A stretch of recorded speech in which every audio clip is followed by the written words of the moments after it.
નમસ્કાર વિદ્યાર્થી મિત્રો, ઓનલાઈન ક્લાસમાં આપ સર્વનું હાર્દિક સ્વાગત છે. આજે આપણે સ્ટાન્ડર્ડ 8માં યુનિટ 3 એનો પાર્ટ 2 જોવાના છીએ, જે આપણું મુખ્ય એક્ટિવિટી છે. તો ચાલો આપણે જોઈએ શું કહેવા માગે છે તે. અહીંયા આપણને એક સરસ મજાની સ્ટોરી આપેલી છે. એ સ્ટોરી વાંચશો એટલે તમને ખૂબ ગમશે. તો સ્ટોરી શું છે? એનું શીર્ષક 2 બોયઝ ઇન જંગલ, એટલે 2 બાળકો જંગલમાં.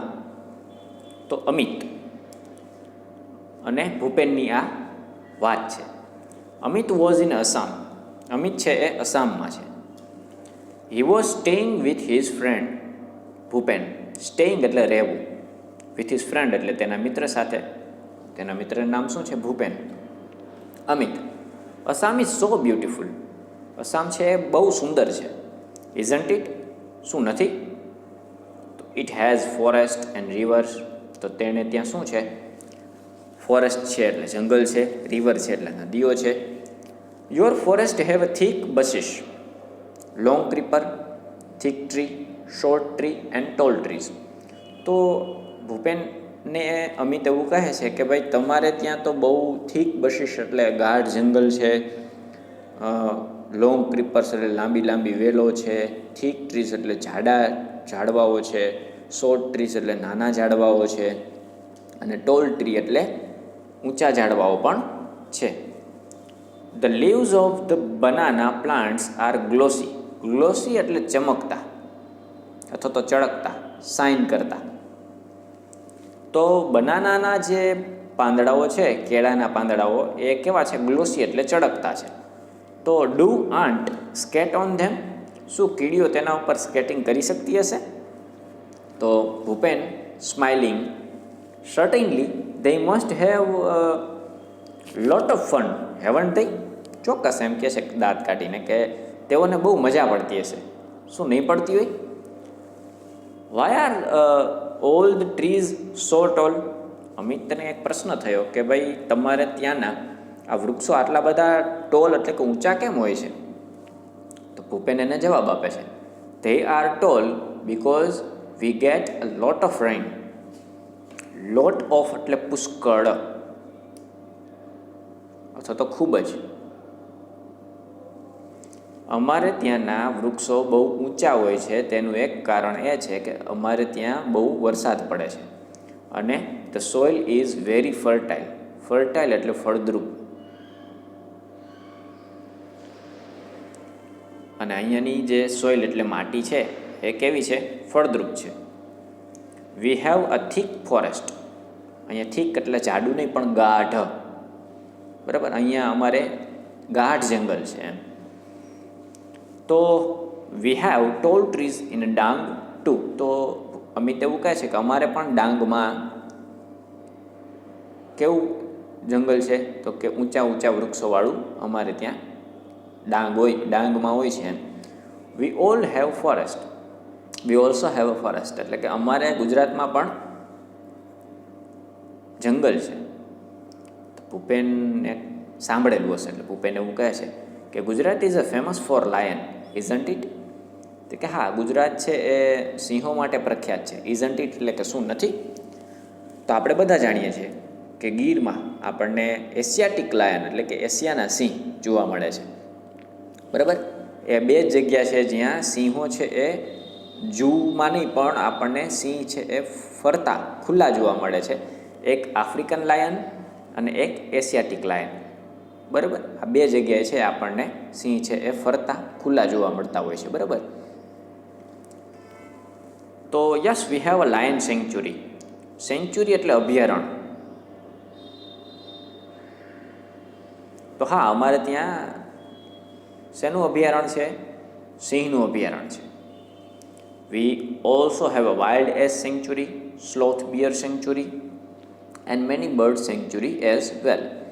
તો અહીંયા અમારે વાઇલ્ડ એસ એટલે જંગલી ગધેડાઓ, એની સેન્ચ્યુરી છે એટલે એનું અભયારણ્ય છે. સ્લોથ બિયર એટલે કે એક પ્રકારનું રીંછ છે તેનું અભયારણ્ય છે. એન્ડ મેની બર્ડ સેન્ચ્યુરીઝ એટલે ઘણી બધા બીજા પક્ષીઓના પણ અભયારણ્ય છે. Are there wild animal in Assam? તો તમારે આસામમાં કોઈ એવા જંગલી પ્રાણીઓ ખરા? ભૂપેન: ઓ યસ, હા છે. Our Kaziranga is famous for one horn rhino. અમારું કાજીરંગા છે એ ફેમસ છે, પ્રખ્યાત છે. શેના માટે? વન હોર્ન રાઇનો એટલે એક શિંગડાવાળો ગેંડો. બરાબર. It is the UNESCO world heritage site. UNESCO દ્વારા તેને વર્લ્ડ હેરિટેજ સાઇટનો દરજ્જો આપવામાં આવેલો છે. It has elephant, wild buffaloes and swamp deer. તો ત્યાં અસમમાં એટલે કે કાઝીરંગામાં તમને એલિફન્ટ જોવા મળે છે, હાથી જોવા મળે છે, વાઇલ્ડ બફેલોઝ એટલે જંગલી ભેંસ જોવા મળે છે, અને હરણની પ્રજાતિ પણ જોવા મળે છે. Next week some of us. આવતા અઠવાડિયે સમ ઓફ અસ એટલે કે અમારામાંથી થોડાક from our school are going to Kaziranga. બરાબર. અમે અમારા સ્કૂલમાંથી કેમ્પમાં જવાના છીએ કાઝીરંગામાં. We will see elephants and other animal. ત્યાં અમે એલિફન્ટ અને બીજા પ્રાણીઓ પણ જોશું. Amit: will it be a real camp? શું તે સાચો કેમ્પ હશે? Will you stay in a tent and cook your on food? તો તમે ત્યાં ટેન્ટમાં રહેશો અને તમારું ભોજન તમે જાતે પકાવશો? Yes we will. Can you join us? હા, અમે એવું કરશું. શું તારે અમને જોઈન એટલે કે તારે અમારી સાથે આવવું છે? Yes, why not. હા, કેમ નહીં? It will be a memorable experience for me. Memorable એટલે યાદગાર, અને એક્સપિરિયન્સ એટલે અનુભવ. તો તે અમારા માટે બહુ યાદગાર અનુભવ હશે. We will enjoy the trekking. We will sing, dance and enjoy the bonfire. તો આપણે ટ્રેકિંગ એન્જોય કરશું એટલે કે પર્વતારોહણ કરશું, સાથે ગાશું, ડાન્સ કરશું, અને બોન ફાયર એટલે તાપણું. આપણે પિક્ચરોમાં ઘણી બધી વખત જોયું હોય છે, બરાબર? એવી રીતે તાપણું પણ કરશું. ડુ જોઈન અસ એટલે કે તું પણ અમને જોઈન થજે. તો અમિત એવું કહે છે કે આઈ લાઇક ઇટ, મને બહુ ગમશે. Next week Amit and Bhupen join the camp. આવતા અઠવાડિયે અમિત અને ભૂપેન છે એ કેમ્પ એમને જોઈન કર્યો. ઓન ધ ફર્સ્ટ ડે એટલે કે પહેલા દિવસે they went out together to explore the forest. તેઓ છે એ સાથે એક્સપ્લોર ધ ફોરેસ્ટ એટલે કે જંગલમાં ફરવા માટે નીકળ્યા. They so many birds. તેઓએ ઘણા બધા પક્ષીઓ જોયા. Insects and animal. ઇન્સેક્ટ્સ એટલે જીવજંતુઓ જોયા, અને એનિમલ એટલે કે પ્રાણીઓ પણ જોયા. પણ હવે ડ્યુરિંગ ધ નાઇટ. ડ્યુરિંગ એટલે દરમિયાન, રાત્રિ દરમિયાન ધે લોસ્ટ ધેર વે. તેઓ છે પોતાનો રસ્તો છે એ ભૂલી ગયા. But soon they got back on a track. But soon એટલે તરત જ, થોડીક જ વારમાં તેઓ છે વળી પાછા પોતાના મેઇન ટ્રેક ઉપર આવી ગયા. ધોઝ મોમેન્ટ એટલે ક્ષણ અથવા તો તે સમય. Were really thrilling for them. Thrilling એટલે રોમાંચિત કરી દે તેવો એ ક્ષણ હતું, એમ ક્ષણ હતી. On the second day it was late in the evening. હવે સાંજે છે એ બહુ મોડું થઈ ગયું બીજા દિવસે. The boys were a long way off from the camp. અને બાળકો છે એ કેમ્પથી બહુ દૂર નીકળી ગયેલા હતા. They were walking along the Brahmaputra river. Along એટલે સાથે, ની સાથે. તો છોકરાઓ છે એ બ્રહ્મપુત્રા રિવરની સાથે સાથે ચાલતા હતા. બરાબર. આપણે ઘણી બધી વખત તમે ડિસ્કવરીમાં જોયું હશે કે કોઈ પણ વ્યક્તિ છે એ જંગલમાં ખોવાઈ જતો હોય તો એ મોટા ભાગે નદીના કિનારે ચાલવાનું પસંદ કરતા હોય છે. શું કામ? તો કે મોટા ભાગે જે વસાહતો, જંગલમાં વસાહતો હોય છે એ નદીના કિનારે વસેલી હોય છે. એટલે તમે નદીના કિનારે ચાલ્યા જાઓ એટલે તમે કોઈ પણ વ્યક્તિ અથવા તો કોઈ પણ વસાહત સુધી આસાનીથી પહોંચી શકો છો, જ્યાં તમને કોઈ પણ જાતની પ્રાથમિક સુવિધાઓ મળી જાય. બરાબર. પણ જંગલમાં ભૂલા પડી ગયેલા હોય એટલે મોટા ભાગે વ્યક્તિઓ ક્યાં ચાલવાનું પસંદ કરે? નદીના કાંઠે કાંઠે. બરાબર. They could hear the cries of animals all around them. Cries of animal એટલે કે તેઓને આજુબાજુમાં પક્ષીઓના અવાજ સંભળાતા હતા. પક્ષીઓના અને પ્રાણીઓના બધાના અવાજ સંભળાતા હતા. આપણે જોઈએ છીએ શિયાળામાં શાંત વાતાવરણ હોય છે તો ક્યાંક દૂર થયેલો અવાજ પણ આપણને આપણા ઘરની નજીક સંભળાતો હોય એવું લાગે છે. જ્યારે જંગલોમાં તો કોઈ પણ જાતનો બીજો અવાજ હોતો જ નથી, બરાબર, કોઈ પણ વાહનોનો કે ફેક્ટરીઓનો કાંઈ પણ અવાજ નથી હોતો. એટલે ત્યાં પણ આપણને જાણી જ શકીએ કે રાત્રિ દરમિયાન કેટલી શાંતિ હોય. તો ક્યાંયથી દૂરથી જે પ્રાણીઓ પક્ષીઓ જે અવાજ કરતા હતા એ અમને આજુબાજુમાં ચારે બાજુથી સંભળાતા હતા.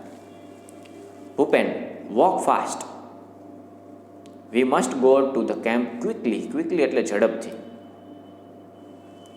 કે ભાઈ ઝડપથી ચાલ, આપણે હવે ફરજિયાત કેમ્પ ઉપર પહોંચવું પડશે. બરાબર, બહુ મોડું થઈ ગયું છે એમ, એટલા માટે. તો they heard the trumps of elephant. Amit was excited. જો અહીંયા આપણને ચિત્ર દેખાડે છે હાથીનું, બરાબર. એક હાથી છે અને બે બાળકો છે એ ઝાડ પાછળ સંતાયેલા છે અને તેઓને ત્યાં હાથીનો અવાજ સંભળાય છે અને અમિત વોઝ એક્સાઇટેડ એટલે ઉત્તેજિત થઈ જાય છે. Amit, in an excited voice, do you think we will C any elephant? શું તને લાગે છે કે આપણને કોઈ હાથી જોવા મળશે? ભૂપેન એવું કહે છે. Weight, suddenly. સડનલી એટલે તરત જ. Bhupen stopped and held up his hand. Held up એટલે હોલ્ડનું ભૂતકાળ છે. Hold, HOLD. હોલ્ડ એટલે પકડી રાખવું. પકડી રાખવું તો પકડવું, બરાબર. ભૂપેન છે એ અમિતનો હાથ પકડી લે છે. તે સ્ટૂડ સ્ટીલ. સ્ટીલ એટલે કોઈ પણ જાતના હલનચલન કર્યા વિના સ્ટેન્ડનું ભૂતકાળ થાય સ્ટૂડ, બરાબર. એન્ડ લિસન, અને સાંભળે છે. શું સાંભળે છે? થમ થમ થમ. A big animal was coming towards them. Towards એટલે ની તરફ. એક મોટું પ્રાણી છે તે તેમની તરફ આવતું જોયું. It is an elephant. તે કોણ હતું? હાથી. ભૂપેન વિસ્પર્ડ. વિસ્પર્ડ એટલે થશે ગણગણવું, બરાબર. ધીમેથી ગણગણે છે કે આ કોણ છે? હાથી છે. તે walked quickly on the grass. Walked quickly on the grass એટલે કે ઝડપથી ઘાસ ઉપર ચાલે છે. અને hid behind a big tree. Hid છે એ હાઇડનું ભૂતકાળનું રૂપ છે. હાઇડ એટલે મૂળ રૂપ છે. હાઇડ એટલે સંતાવવું. એનું ભૂતકાળ થયું હિડ. એક મોટા ઝાડ પાછળ તેઓ સંતાઈ જાય છે. A big black creature with a white tusk. એક મોટું પ્રાણી. વ્હાઇટ ટસ્ક એટલે સફેદ દાંતવાળું. થીક લેગ એટલે જાડા પગવાળું. બિગ ઇયર એટલે મોટા કાનવાળું. સ્મોલ આઈઝ એટલે નાની આંખોવાળું. અને લોંગ ટ્રંક એટલે લાંબી સૂંઢવાળું. વોઝ કમિંગ ટુવર્ડ્સ ધેમ. આવું પ્રાણી છે તેમની તરફ આવતું એમને જોયું. તો જો અહીંયા જે હાથીનું વર્ણન કરેલું છે, બિગ ક્રિએચર અને ટુવર્ડ લોંગ ટ્રંકવાળું, એ તમને સ્વાધ્યાય પોથીમાં પ્રશ્ન આપેલો હશે કે ડિસ્ક્રાઇબ ધ એલિફન્ટ. હાથીનું વર્ણન કરો. તો એમાં તમારે શું લખવાનું? આ બધી વસ્તુઓ છે એ હાથીના વર્ણનમાં લખવાની છે. It was coming closure and closure. તે તેઓની નજીક અને નજીક આવતો હતો. તો મિત્રો, હવે શું થાય છે? અમિત અને ભૂપેન સાથે હાથી નજીક આવે છે તો એ આપણે પાર્ટ 3માં જોશું, બરાબર. ત્યાં સુધી આ આપણે અહીંયા વિડીયો પૂરો કરીએ છીએ. ત્યાં સુધી આવજો મિત્રો.